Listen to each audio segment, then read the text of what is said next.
I turn my key in the lock on my front door, juggling everything I need for school: purse, backpack, bird cage. The door to the other half of the duplex I live in opens, and Rory and Lily step out with their parents. I look over, meaning to say hi, but all that comes out is, Is that? No, it can't be. Yep, it's him.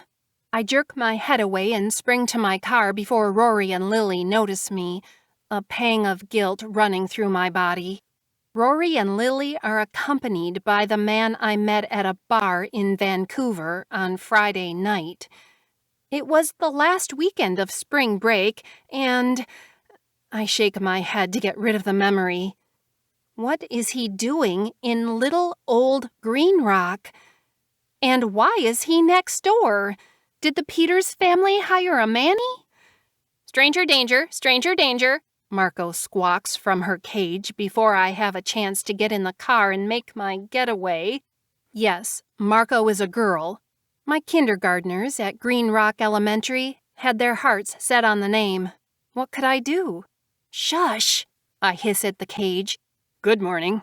It's Blaine. My cheeks scorch hotter than a summer day at the beach. I glance up and he's waving and walking toward my car. Sammy, right? Simmie, I correct him. Actually, it's Samara, but nobody remembers that either. Blaine is only a couple of feet from my rusting Toyota as I open the passenger door to buckle Marco's cage in the seat. Alert, alert, she squawks. Marco, that's enough.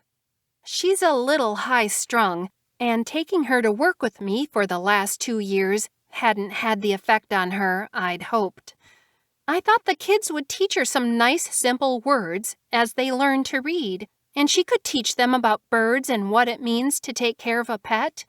Instead, they seem to be teaching each other bad habits. I smile at Blaine. Sorry about that. He points at the cage while I steady my breathing. Then he gives me the once-over with his piercing blue eyes. I don't have time to ask the million questions floating through my mind. Mainly, what is he doing here? I thought I would never see him again. That was the plan. Is that a pear? He pauses as if realizing Marco is much too small to be a parrot. She splays her lime-green wings and cocks her lemon-colored head to the side, then lets out a long wolf whistle. Oh my God, I die a little inside. I have no idea where she learned that. Actually, I'm pretty sure my brother taught it to her when she stayed with him while I was in Vancouver. I'm going to kill him. She's a parakeet. Some people call them budgies. They're the same thing. As if it isn't bad enough that my bird whistled at this insanely hot man standing next to me, I have to go and babble on like I'm some zoologist, I guess technically it would be an ornithologist. Anyway, my cheeks heat again as Blaine chuckles. At least he's not offended. He opens his mouth to say something, but I cut him off. Sorry, I say as I snug Marco's seatbelt. I've got to get to school. Oh, what are you studying? Yeah, we spent most of the night at the bar making out, so I know practically nothing about this guy, and he knows nothing about me. Exactly how I wanted it.